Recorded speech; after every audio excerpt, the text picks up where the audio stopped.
Welcome to the Terrible Podcast with your hosts from SteelersDepot.com, where you can find all your latest and greatest Steelers news. It's Dave Bryan and Alex Kozora, always lit, talking Steelers. And now, here's Dave and Alex.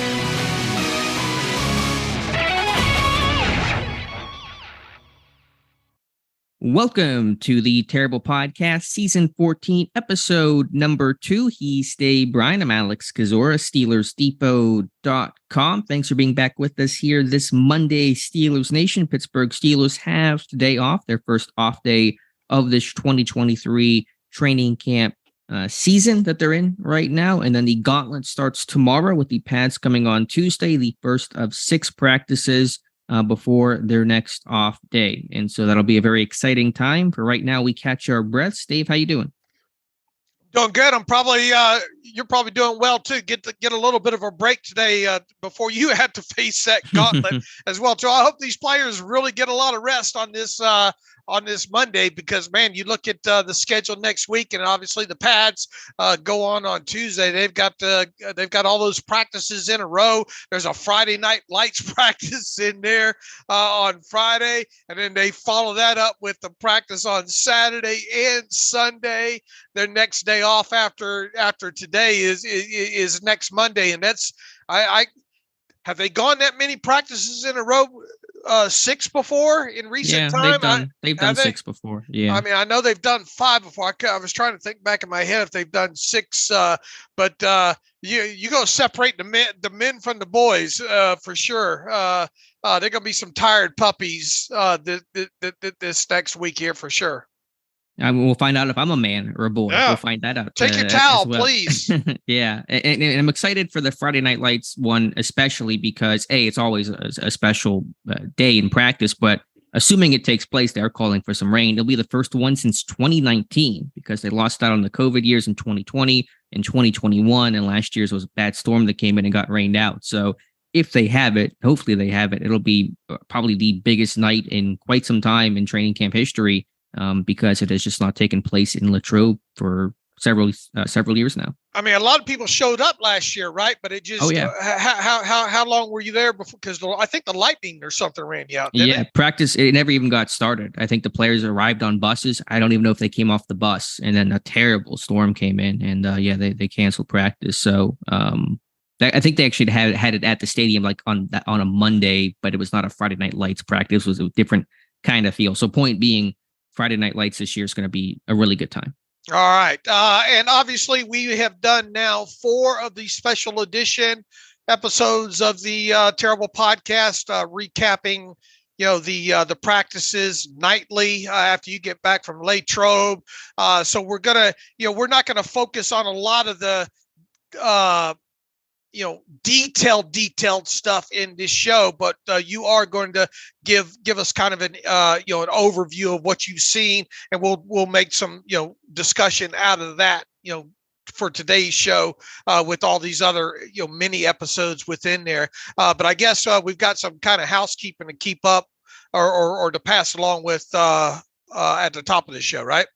Sure. Let's start with just an injury roundup and recap, and then I want to get into the roster moves and certainly have a lengthier discussion about Kwon Alexander. I know we talked about that whenever the news broke during one of our podcasts. I forget which one it was. I believe the Saturday one, but we'll talk about that more at length. But from an injury standpoint, team relatively healthy overall. Most notable injuries right now are rookie running back Alfonso Graham with a right shoulder arm injury. I have a strong suspicion, unfortunately, that he's going to be a waived injured candidate, and reportedly Pittsburgh bringing in a running back today. We'll talk about that in a moment for a workout. And then Demonte Casey with a left ankle injury.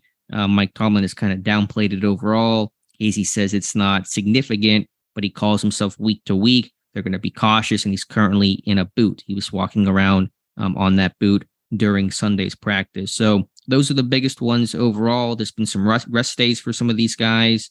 Micah Fitzpatrick has still not practiced for personal reasons.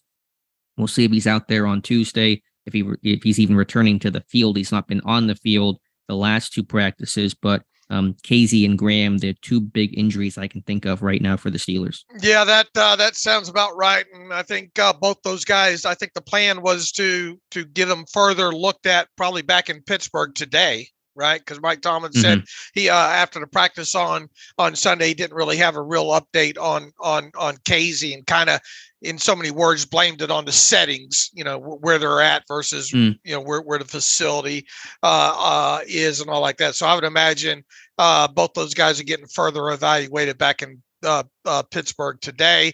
And then obviously Casey's going to stay on the roster. He just might not be on the field for a little bit. You're right about Alfonso Graham. Is it serious enough where, well, if there's any seriousness to it, he probably will get waived injured, and from there, revert to the injured reserve list, and then how long he stays there, it would probably be related to the seriousness of the. Did we have who was the young running back last year that had a shoulder? Master Teague. No, there was another one.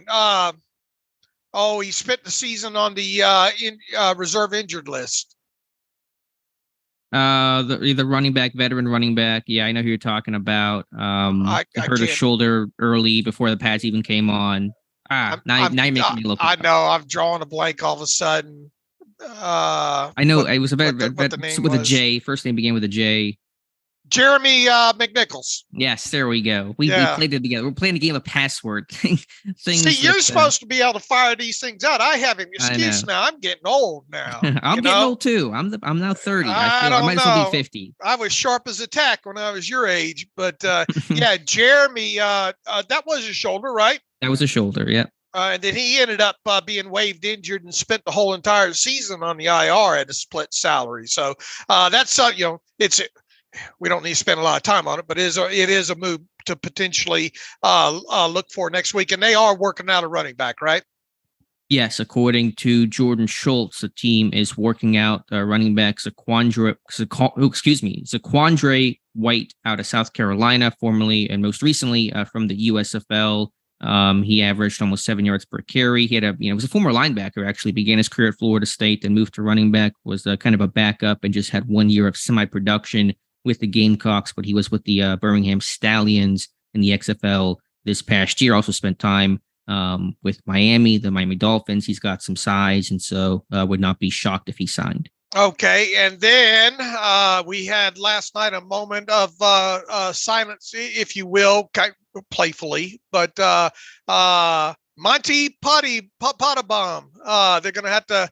There's at least one roster spot that they're going to have to fill.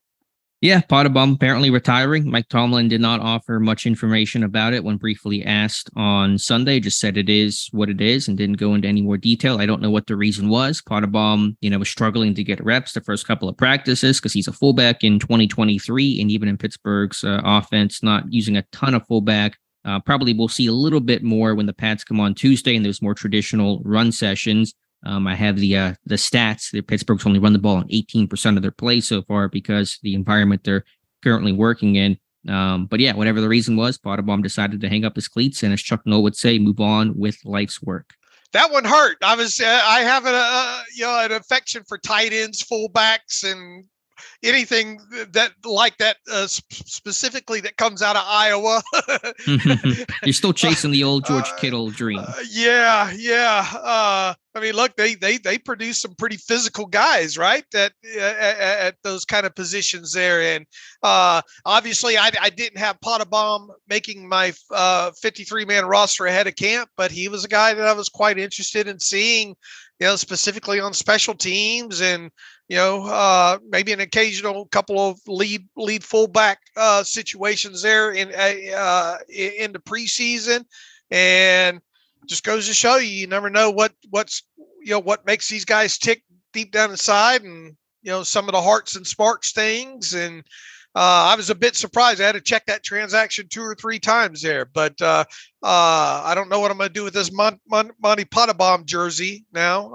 Anybody want a deal on that? No, I'm just kidding there. But that shocked me. But such is life with undrafted rookies, especially in the early stages of camp.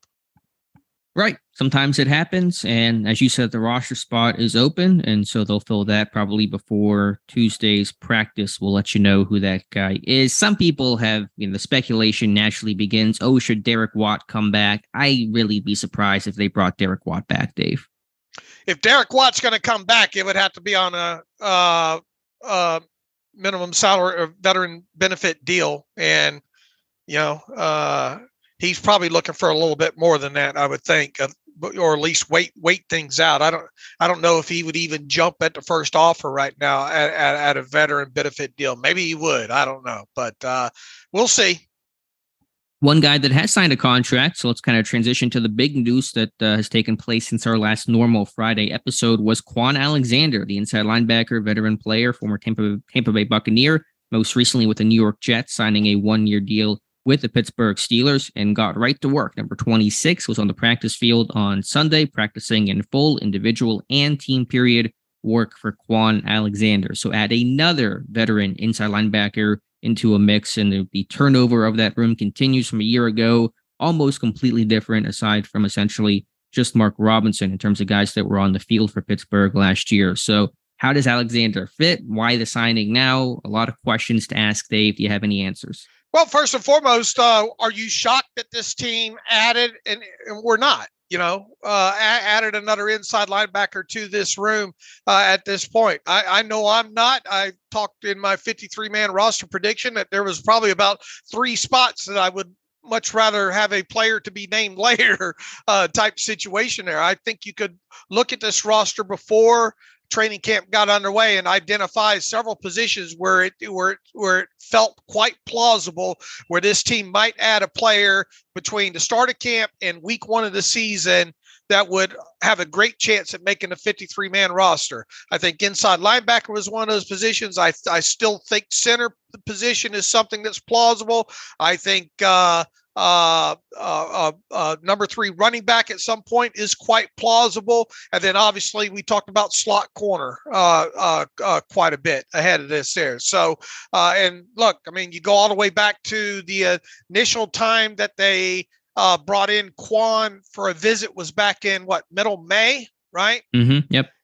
So there was enough interest to do that. My overview with them finally signing him. Now, look, we'll have to wait and see what the contract has to say. And he was on the transaction list yesterday. I don't know if we're going to have that number today. It'll probably be in the morning that we get his contract information. Dollars to donuts. I'll bet you a cold drink that this ends up being a veteran benefit contract, just like the one that Marcus Golden signed with $152,500 signing bonus in there. And if indeed that's the case, then I would look at this as they just waited Kwon out from all the way back in May there.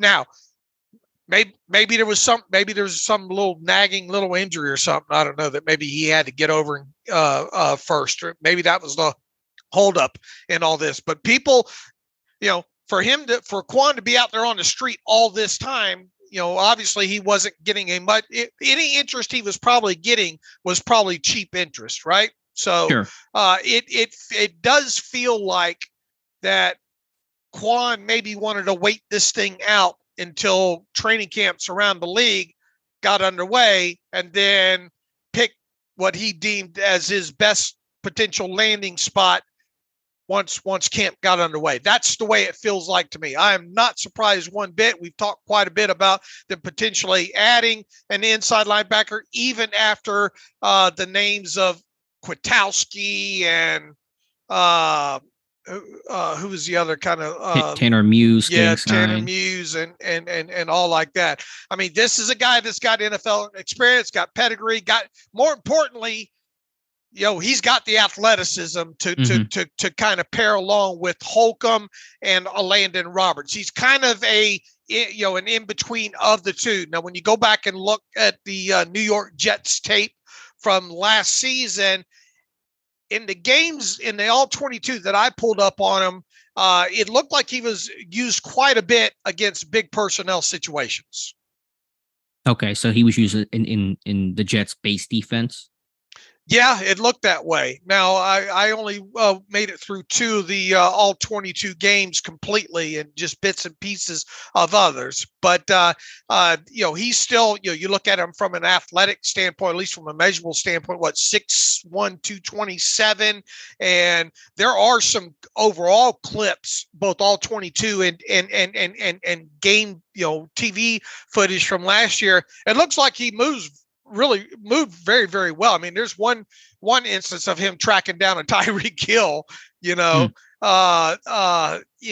one of those games against the Jets there. So, but just in the overall usage in some of the all 22 that I ran against, it seemed like he was mostly used against, when two tight ends were on the field, and less so when other teams were in like 11 personnel or something like that. Now, to their credit, they had a couple of guys on that roster ahead of him, right? In who were their starting linebackers? So one of them was the guy, the inside linebacker that got injured last year, Williams, and the former Ravens linebacker was there, right? You probably know it better. Yeah, they had C.J. Mosley and Quincy Williams, their top two tacklers last season. Right. So those two guys, that might have been why he was more used situationally in there. Now you have to go back. Didn't Quincy get injured at some point in the season and miss a little bit of time? So maybe need to go check the tape as far as games after that happened there.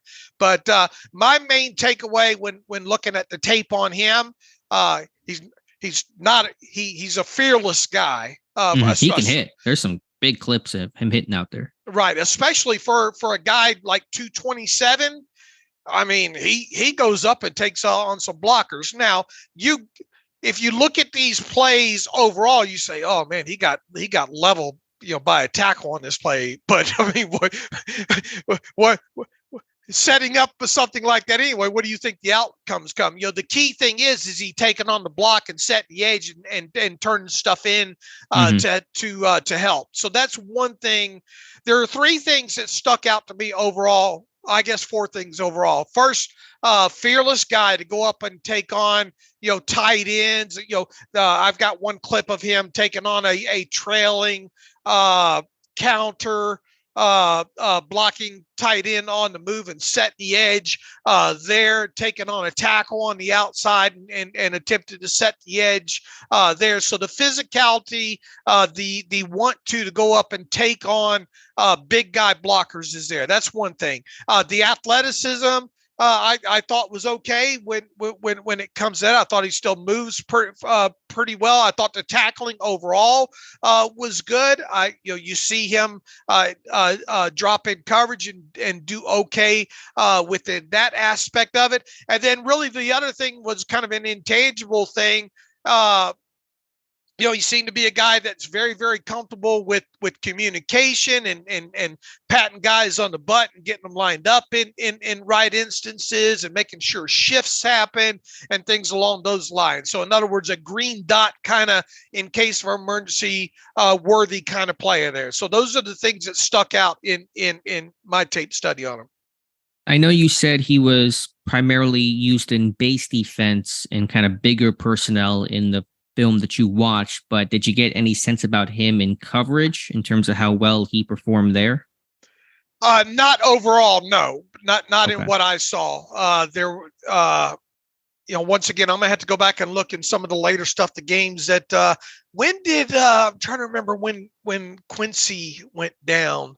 He missed 2 games, so I can look it up for you to see what games he missed exactly last year. He missed week 4 and 5, so missed the Steelers game, of which Kwon played heavy snaps in, and the following week against Miami. So 4 and 5 for Quincy Williams. All right, and the Steelers game, obviously one of the ones that I'd get and go back and I have the tape pulled on it, but I wanted to try to pull things that I already had, go through things that I already had pulled that I hadn't watched of him there. So maybe I'll go back and watch the Steelers game today. He had a big hit against Gunner, I think, on one in that game, and I think didn't he have something like 6 overall tackles or something in that game, if memory serves me. So it'd be interesting. I'll go back and look at that and see if he played a little bit more, was asked to do a little bit more in coverage with Quincy out. Yeah, I don't know if Kwon Alexander is a top end coverage guy. I think very few off-ball linebackers are really, excel in coverage. It's Fred Warner, Shaq Leonard, and that's about the list because it is so tough to try to cover these, monster tight ends and these really athletic running backs and those kinds of things. But he's certainly a much better athlete and better coverage guy than a Landon Roberts. I guess the next question is, okay, Alexander's in, he's here, fine. How do the pieces all fit? Is he a backup? Is he going to push for a starting job? The report that came in initially kind of called him depth. Obviously, I think Pittsburgh's going to try to keep things more wide open. But they did sign a Landon Roberts to a 2-year deal. And I think Pittsburgh on paper, having Holcomb as their 3-down linebacker, athlete, better cover guy. Roberts kind of the hammer, rundown situation guy. Alexander, as you said, kind of something in between. Then you have Mark Robinson as well. How does this all fit?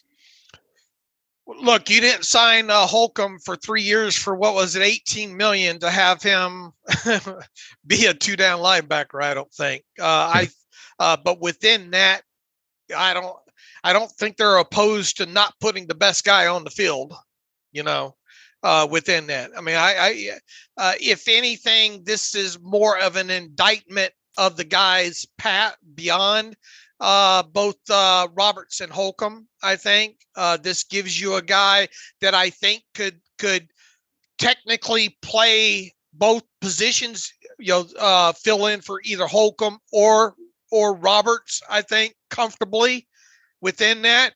So he to me, at least initially, he feels like the next guy up type player for both Holcomb and Roberts. And then obviously everybody else kind of shifts down the depth chart because, I mean, quite honestly, prior to his signing, who was going to be the next man up behind Holcomb and Landon Roberts prior to signing Kwon Alexander? Mark Robinson. It was Mark Robinson, right? Mm-hmm. Because I mean, Muse, bless his heart, and did you see that picture of the linebacker group that I posted after camp practice on Sunday there of them not in pad or without their helmets on and all like that?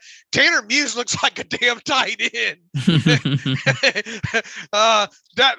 We talked, I think, on one of the special editions on the podcast here the last couple of days there, and obviously we talked about him coming out of Clemson during that pre-draft process. I mean, that guy looks like a Planet Theory. If I could come back right now with looking like anybody, I think I'd want to look like Tanner Muse. I liked your comment that you and Tanner Muse look the same from the neck up. From there, you're good. We really do. Now, if I could work on the neck, I filed my retirement papers a long time ago.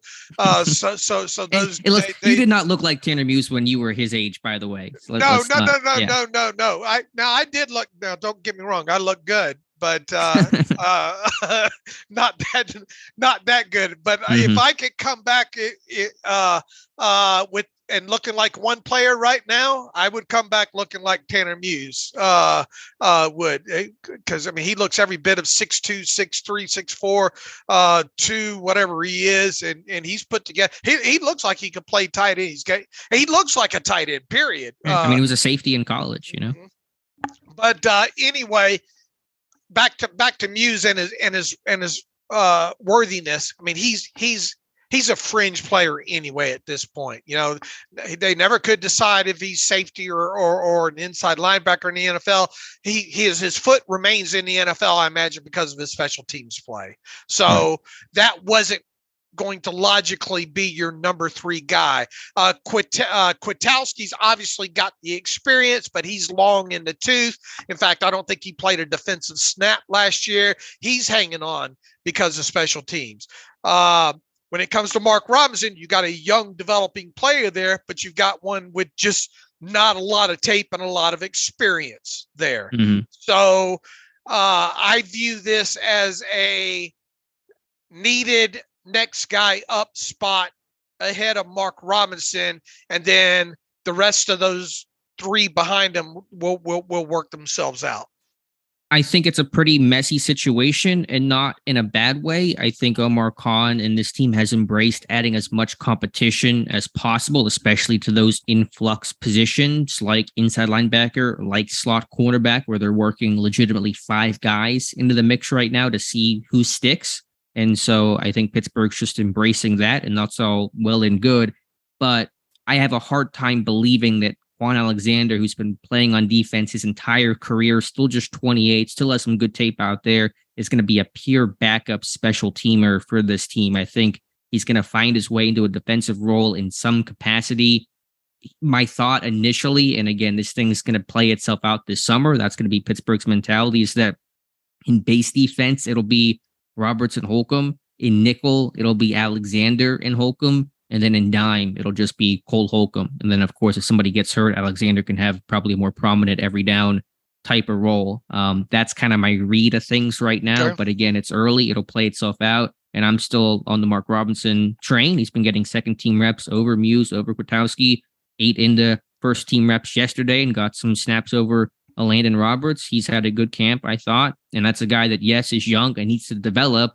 But how do you develop a guy in the NFL? You got to play him, and you may have to make some mistakes and a bit of growing pains along the way.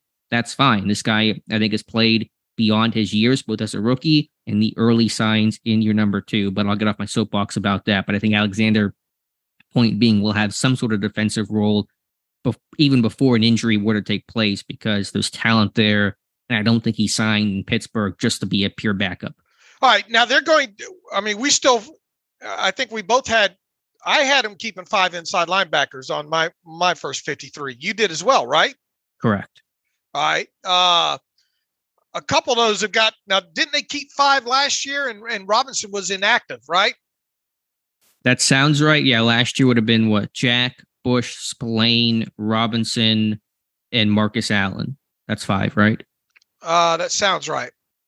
Okay. So probably at this point, looking like they're going to keep 5 again, just given, I mean, I think, the top 4 are pretty much cemented. Obviously, Holcomb, Roberts, Alexander. I think Robinson's going to make it.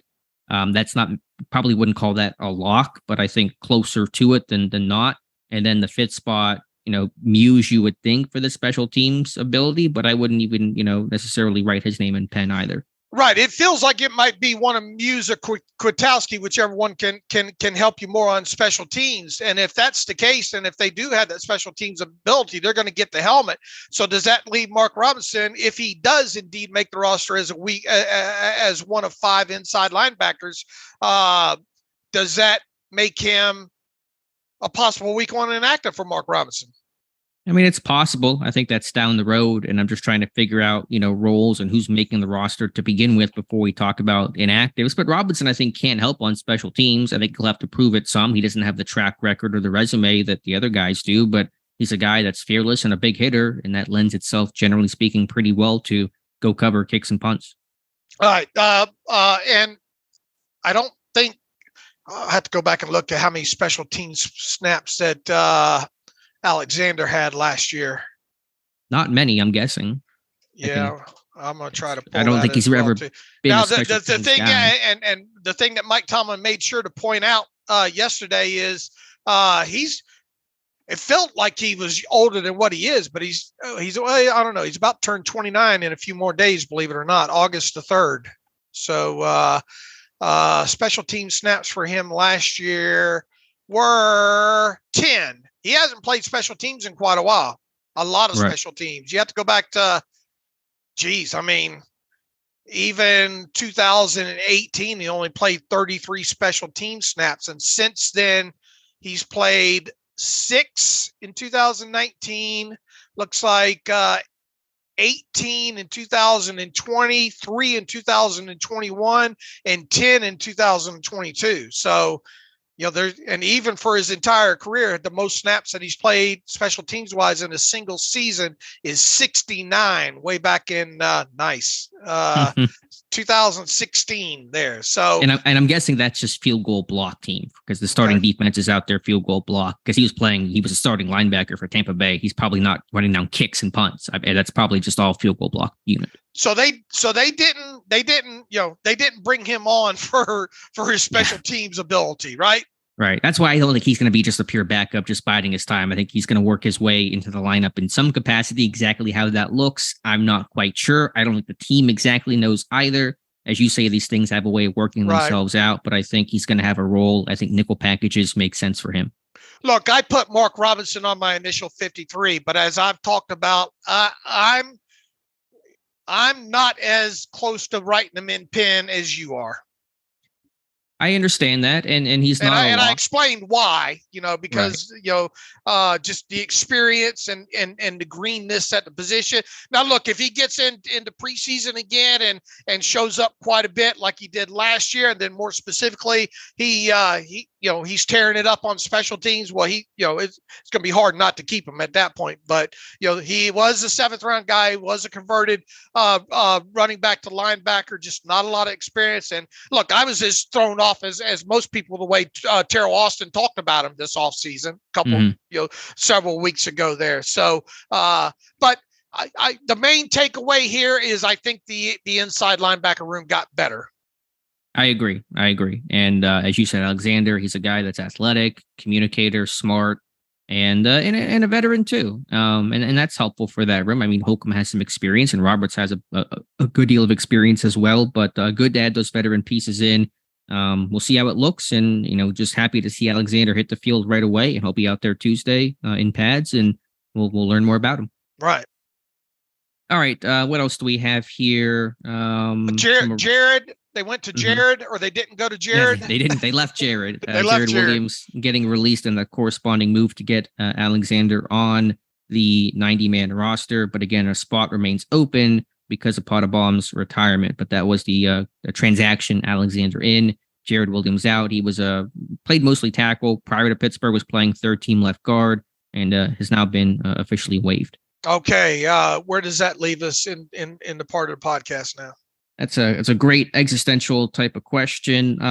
Let's give just kind of an overview of camp the first 4 days. Again, they've been in shells, no pads. The evaluation can be tougher. It still has a bit of an OTA type of feel. I think the defense overall has been a bit better than the offense, just big picture speaking, although the offense improved from their pretty poor performance on Saturday. They were much better on Sunday. I think, talk about some of the rookies. Broderick Jones getting a lot of reps yesterday, getting 1st-team left tackle reps as guys getting the day off, including Shakwuma Okorafor. That shifted Dan Moore from left tackle to right tackle and gave Jones plenty of reps with the 1st and 2nd-team left tackle spot there. Joey Porter Jr., I think it's been really impressive. Nick Herbig has been one of the guys to talk about at camp. His burst, his explosiveness. Corey Trice has been very fluid and had some plays in coverage. So Overall, Dave, this rookie class, I think, is looking pretty good. The one guy that's been quiet and kind of had a tough start is tight end Darnell Washington, but still early, and these growing pains will take place for all these rookies. Sometimes they come at different points in their season, but overall, I think it's been pretty good work. I like the fact that they mix and match those offensive lines. I mean, you want to kind of go a little bit deeper into who did what? Yeah, sure. Yeah, yesterday, I mean, really was kind of a Veterans Day off. I imagine you're going to see that from time to time this year, just to give young guys extra opportunities to either show their versatility or increase reps or work up, from 2nd string to 1st string or 3rd string to 2nd string. And so a guy like Spencer Anderson was playing all over. He's playing left guard, and right tackle. Ryan McCollum was playing center and left guard. Nate Herbig was playing guard and center, getting some center reps in there. So add his name into that, backup center competition with Kendrick Green, with McCollum behind Mason Cole. So overall, the O-line getting a lot of shuffling and a lot of different work on Sunday. Yeah, I like that. I like the notion that Dan Moore's getting, got a handful of right tackle snaps. We talked several times. Well, are we going to see guys like maybe Herbig get some center work? And what about that versatility of a guy like Spencer Anderson? And we're starting to see that go into effect now. So yeah, I have no problem with them doing that the way they did it, to close out the 4th practice there. Yeah, and again, we'll see how that looks going forward. I mean, a guy like Spencer Anderson, he's got to show his versatility to make the team. He's got to be someone who can, play multiple spots and give value at guard and tackle and maybe a bit of center as well. And so that's going to be really important for him. Yeah, I thought yesterday was kind of the let the kids play day sort of practice for him, for Mark Robinson to see increased reps, for Kenny Robinson to step in, and he made some big plays, a pair of picks off of Mason Rudolph, even for Tanner Morgan to get his first team reps of training camp. So that's going to be Pittsburgh's approach, seemingly sprinkled in throughout training camp. All right. What else you got? What else do we have here?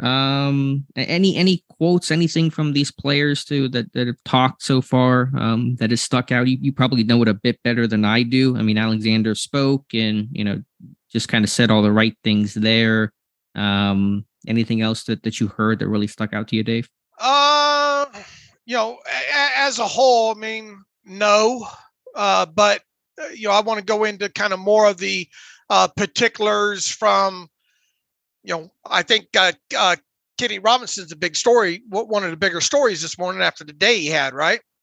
Sure. 2 interceptions certainly gets you noticed by us and by your coaches as well. And so Robinson picked off Rudolph twice, including in 7 shots on a slant where I don't think Rudolph ever saw him. And Robinson was right there and found the ball and picked it off. And then had a really great interception late in the team period in practice on a deep ball where there was some pressure, kind of a lame duck throw by Rudolph deep downfield, intended for Calvin Austin, too far inside, kind of hung in the air. Robinson got his head around, found the football, high pointed it, and picked it off. And so that was a really impressive play. So yeah, picking off 2 passes in one practice doesn't happen too often for any defensive player. For a guy like him, and again, that's increased reps. With Fitzpatrick out, with Casey out, with guys like Norwood kind of floating to the slot, that creates more reps at safety for a guy like Kenny Robinson. And he certainly stepped up and met the opportunity on Sunday. Yes, and going to be an interesting name to watch moving forward. We'll see what's going to happen with Casey and his ankle injury, and obviously we don't know what's going on with Mink in the personal situation that might keep him sideline a few more days there. And the thing about Kenny Robinson, go back and we kind of recapped this on the special edition episode last night, was the fact that he's played a handful of snaps in the NFL. Was with the Carolina Panthers and got into several games with them. I think he even started one, had a lot of special teams burn with him. So this, you're not just dealing with a former undrafted free agent here. You're dealing with a guy that's actually had a little bit of a taste of the NFL, and more specifically when most of the snaps that he's logged when he has been in NFL games has been free safety. So one man, what does Mike Tomlin say? One man's misfortune is might create an opportunity for another guy. That's a chance where he's getting in there in camp and getting a few extra reps and taking advantage of that. And I'm sure Mike Tomlin talked about him yesterday and pointed that out. So you want to see if that guy can keep the momentum going.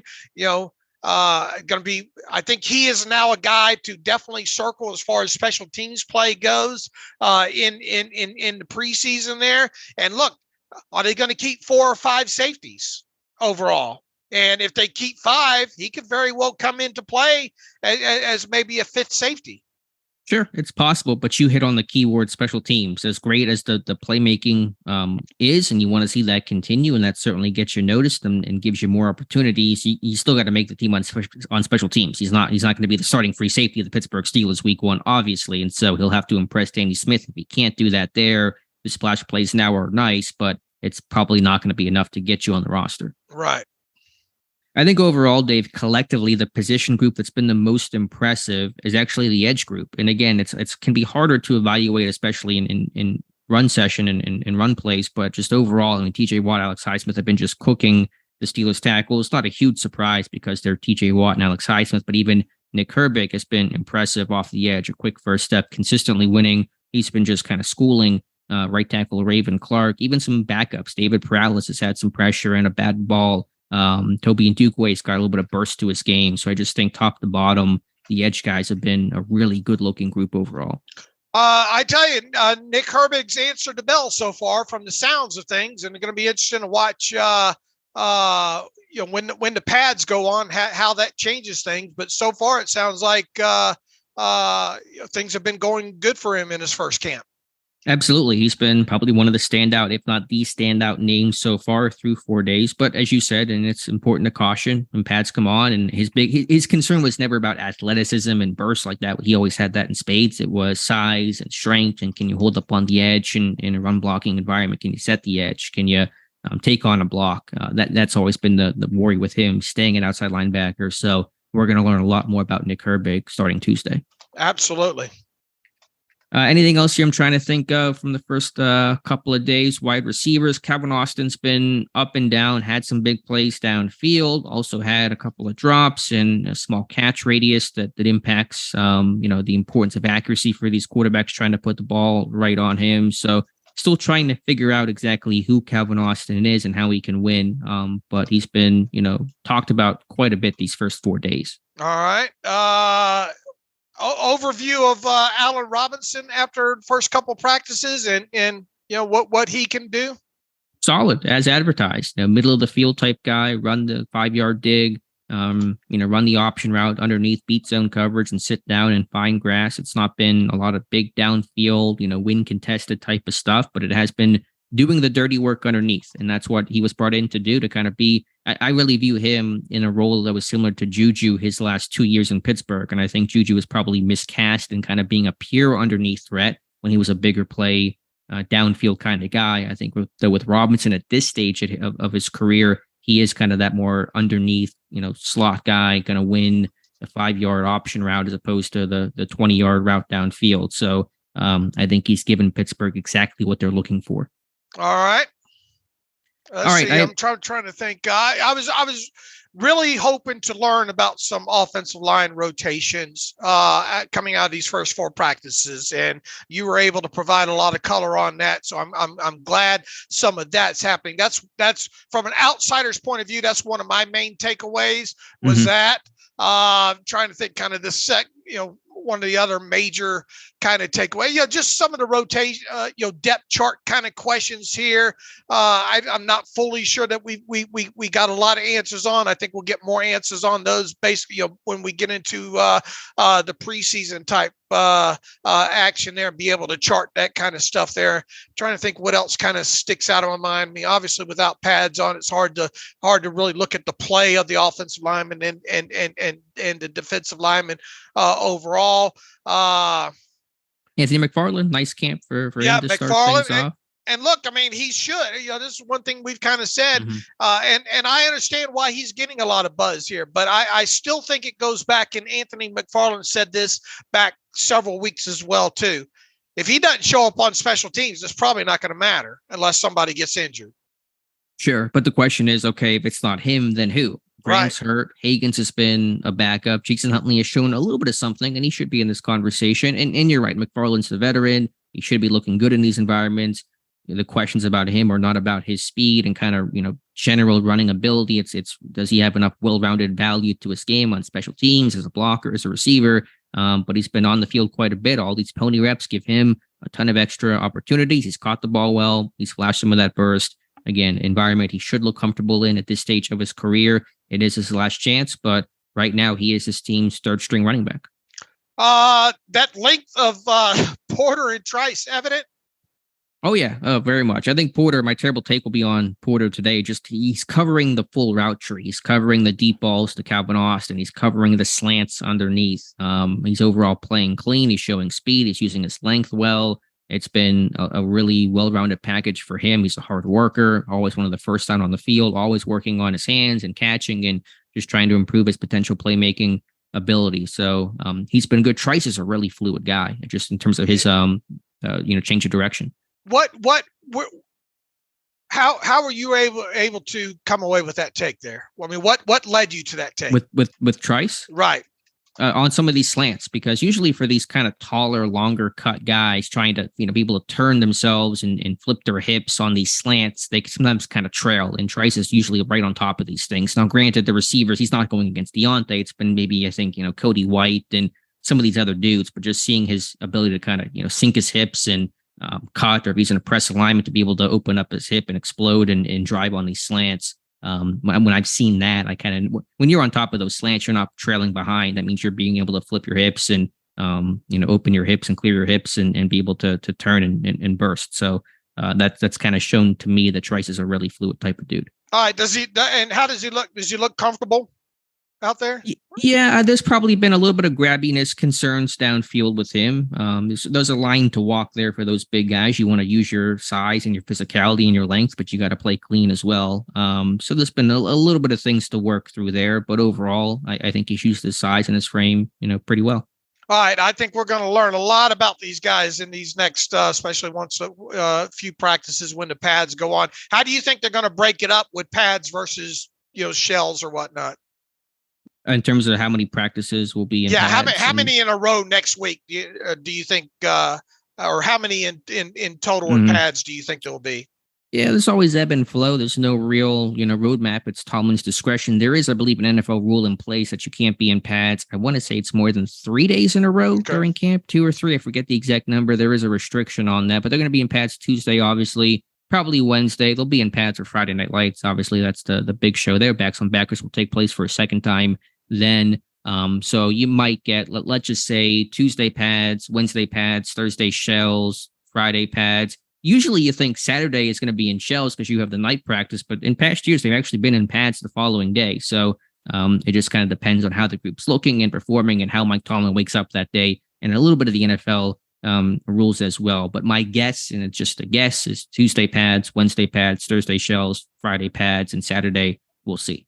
Okay, and the other kind of takeaway about back to Porter and Trice here was this comment by Levi Wallace, because Levi Wallace is not really a short cornerback. He's he's like almost 6 foot. Isn't Levi almost 6 foot, if not 6 foot? What is he listed at? We get a lot of researching today on this episode. He is 6'002. Yeah, he's over 6 foot. Yeah. And he says, I didn't think I was short until these two giants came into the room, and I'm like, y'all are huge. and that's not breaking news there, but I tell you could just visibly see when those guys are in some of these pictures from camp and all like that those two guys are just long. And once again, that's not breaking news. I think they went into this offseason looking for bigger guys like that to have that length. And, one of the things we use all the time and during the pre-draft process is looking at the length, because the Steelers normally like these guys long, but these guys are long, long. And I think that is kind of stuck out there. I guess another minor development in camp is Tanner Morgan's actually got a few snaps throughout the early stages of this. Do you think they're going to, with guys like Mitch and Rudolph, as many, they know enough about those guys now at this point? Is that going to lead to Morgan getting, 3 reps here, 2 reps here kind of thing? I think largely speaking, yes. I think you're going to see the occasional day off for Trubisky, as was the case yesterday. He didn't work in team. You'll probably get that with Rudolph for a day later in camp. My guess is like once a week, they'll give one of those guys a day off. Probably next time they'll just rotate between Rudolph and Trubisky. So it's Trubisky Sunday, probably Rudolph for, I don't know, we'll just say Thursday or Friday's practice, and Morgan gets 1 day a week to get some team reps in. Obviously, their focus is on the 3 quarterbacks most likely to be part of the roster come week 1, Pickett, Trubisky, Rudolph, in that order. So they're not putting a high priority on making sure Tanner Morgan gets his reps in, but they're going to probably throw him a bone, if I had to guess, once a week. Again, I think once a week they're going to kind of have a veteran rest day where all these vets get days off, Cam and TJ and a quarterback and, Patrick Peterson, say Molly, whatever the case is, to allow these guys, younger guys, to get additional reps and for guys to shuffle around and play different spots and all that kind of stuff. So I think it's going to be their plan this year in order to get these young guys different looks. All right. Who's been kind of maybe the most surprising player, throughout the first 4 days here? Would it be kind of, because Herbig showed he's got the get off and can get off after the passer even in college, and that's not where the questions have been on him though. So is it that big a surprise that he's doing okay through the first 4 days of no pads, or would you, or are you indeed, would you consider him a surprise? No, and like I mentioned earlier, I mean, there's never been questions about his overall athletic profile. And so to see him display that athleticism in camp is not a surprise, but it's still good to see, as you see it in the NFL, it's no longer just college projection and we think he can do this, but okay, he's actually doing it at the NFL level, albeit kind of in a, OTA spring ball environment, in shells right now. In terms of the most surprising, again, I really struggle with surprise because I just kind of go in with that blank slate mentality. Kenny Robinson obviously picking off a pair of passes yesterday. I mean, that's a guy that's popping and making some big impact plays, and that's always super encouraging. Trying to think other surprising names. I don't know if any one name really especially comes to mind right now. I have to probably sit on that a little bit more. I mean, Elijah Riley making some plays from the slot, and so that's a guy that I think has the size Pittsburgh would look for in a rundown type of corner. He's a safety that can play nickel, and then a guy that has an interception so far in camp. And so that's a guy trying to make a pretty good case to be this team's slot corner in some respect. When we talk about Riley moving forward, do we need to talk about Riley more as a corner now? Even though he's listed, I think, as a safety. Yeah, it's a defensive back. He's a guy that can play both, and you really see versatility for him and really for the entire NFL. If you're not a full-time starter, the starting running back or the starting left guard, you got to have, some real good versatility to your game. And all these DBs, seemingly can play a bunch of different spots. And so the more you can do, the better. So yeah, in terms of where his best shot to get playing time and to stick is, it's going to be at slot corner. But when you have that safety background as well, you can have a roster spot. This guy can be a backup safety, dime guy, slot corner that just provides a lot of value. You still can, carry 53 on your roster. And so you got back end guys that can, wear a bunch of different hats. It kind of just makes the math of building your roster a lot easier. And so I think gone are the days where DBs in particular are just kind of one spot dudes. They got to be guys that can, float around, especially if you're not, a rock solid established starter type of guy. And I think Riley has that versatility. Is there anything that stuck out to you as far as, scheme or anything like that offensively, or anything that they've done, formations or play or anything like that? Yeah, I mean, you're seeing some wrinkles in there. There's been some design screens, and that's been the boogeyman in Pittsburgh's offense is that those running back screens and some, kind of design swing screens and things like that.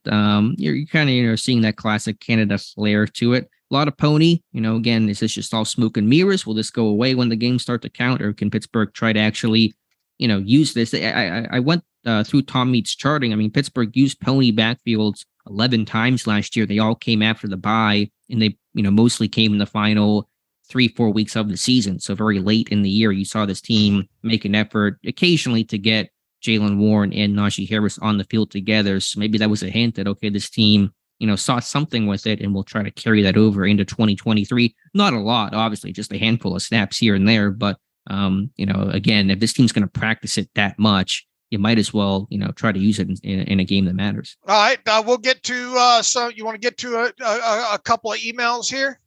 Yeah, we'll do that. Just my training camp stats post went up today. I know some people what will stuck make out fun there? of me. Yeah, and just a quick context there, people will make fun of me for training camp stats. These are just, one piece of a puzzle. It's not that we're going to be hypercritical about any one number, but they're good context. It's a tangible thing to kind of put and match with our eye test. And because we've done our camp stats for so long, we can go back to past years. I, broke down Kenny Pickett's numbers, the first 4 practices of last year versus the first 4 practices of this year. Big difference in terms of him, pushing the ball downfield. And so that's kind of just a good way to compare that briefly. So that really stuck out to me the most was Pickett, yards per attempt, yards per completion, all that way up compared to the first 4 last year when he was like true check down Charlie, not trying to take any sort of shots. And again, you expect him to be more comfortable and, have that more aggressive mentality a year in starting all those games. But the numbers tell that story there. Running backs really can't collect any sort of data from wide receivers. Darnell Washington, pretty quiet so far. 6 targets, 2 catches, just 17 yards, and has 1 drop. And so that's a quiet start to him. Calvin Austin, I have down for 3 drops right now. Some of them, they're not like super, super egregious drops. They're not ones that hit him right in the chest, but they're plays that he could have made. And that, again, speaks to that lack of catch radius that he has. And so that kind of stuck out to me. But on his 3 receptions, he has 73 yards. So he's had some big downfield plays. So you've seen some good from Austin. You've seen some bad. Can he even that out? That'll be his mission the rest of training camp. Okay. Any other kind of minor lower level stuff you'll be, or tell them what you'll be kind of tracking stat wise the rest of the way. Yeah, we just track, quarterback numbers, just the basic numbers, completions, attempts, yards, touchdowns, interceptions. We also track the number of reps they have. So Pickett has 60 reps, Rudolph 50 reps, Trubisky 43 reps, and Tanner Morgan 12 reps, all coming on Sunday. Running backs, we just track carries and yards per carries and touchdowns for the occasional 7 shots, run play. And then we track just, catches and targets and yards and touchdowns, also track drops and defensive interceptions. 3 picks so far in camp, 2 by Kenny Robinson and 1 by Elijah O'Reilly, all thrown by Mason Rudolph. And so the numbers on Rudolph not looking too good right now. Okay. You want to get to some emails now? Yep, let's get to some reader emails and close out today's show. All right.